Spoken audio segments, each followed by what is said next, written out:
Hello, my name is Morgan Alt. How many times have you seen the heading of a newspaper or on social media or even flashing across the news, lost in an accident due to drinking and driving or even driving under the influence? I've lost a friend to drinking and driving. Whenever I was only 15 years old, I ended up losing him. People die every single day, and there aren't very many things done to stop it. There's not much that can actually be done to stop it, it seems. Today I'm going to be telling you a few personal stories, and I'm also going to be reading you about certain statistics that I found. The first story that I have to talk to you guys about is whenever I was 15 years old and I lost my friend Zach. I met Zach and I had only known him for about a month, but I became so close with him. We ended up talking all the time, we would call each other all the time, we loved talking to each other, and I knew so much about him. One thing that he actually told me that will forever stick with me for the rest of my life was that he said that his dream one day wasn't to own a big boat, it wasn't to have a mansion, it wasn't to have hundreds of acres of land out in Tennessee like most guys want. But his only dream was to have a family of his own one day, and that's one thing that will forever crush me because he's one person that had a heart of gold that will never be able to have that.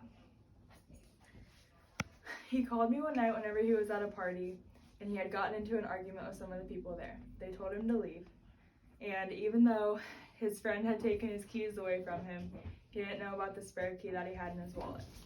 He had called me and I was 15, so I wasn't able to drive and pick him up. I called all of my friends, I called my parents, and I called everyone I knew that had their license and would be willing to help me, and nobody could, unfortunately. I woke up in the morning and my friend texted me and asked me if I had if I had heard the news yet. I asked her what she was talking about and she wasn't responding, so I decided to go on social media, where the first post I saw was "Gone too soon, rest in peace." And I found out that he had decided to drive that night because nobody was able to get him, and he ended up rolling his truck several times and didn't make it.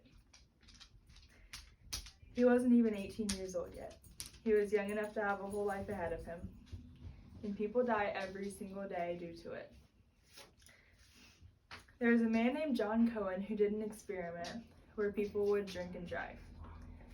He had it in a very controlled environment where he would have people drink a certain amount and then have them drive and compare it to how they were before and after.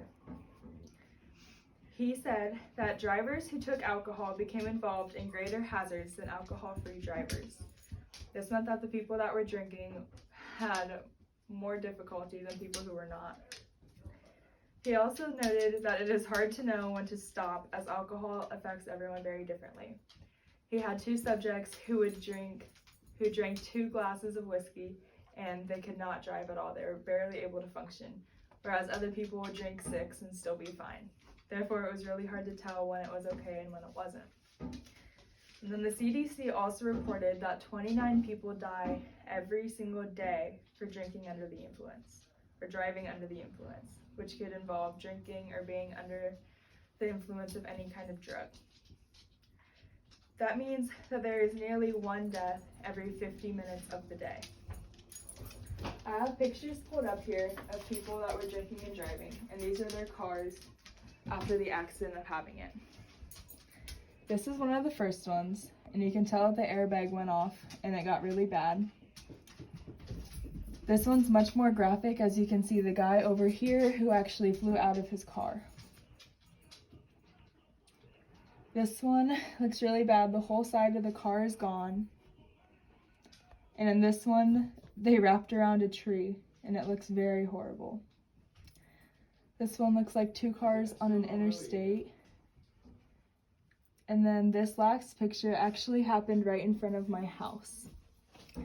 Whenever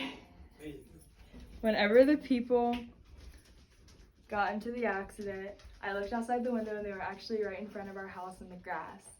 I ended up going outside and I was talking to the police about it, and they said that one of them must have fallen asleep or something. They didn't know the full story, as both of them had to go into the ambulance, but whenever they went up on the scene, there were drugs all over, meth pipes and such. They were able to roll a truck to that extent and break a pole that large in seconds just because they were driving under the influence of drugs. Even though it was in a 30-mile-per-hour zone, that's the damage that they did. People are hurting all the time. And my friend, whenever I went to Zach's funeral, I realized how much of an impact he made in his life. And I wish that he could have continued to live his life and impact more people because he has such a good heart. I believe that he would want me to spread the word for everything that was going on. I believe that he would want me to help others. And I think that this would be one thing that he would really want me to be passionate about. I've helped other people with drinking and driving. I've always offered to drive them home, and I'll always protect as many people as I can to prevent drinking and driving. Thank you.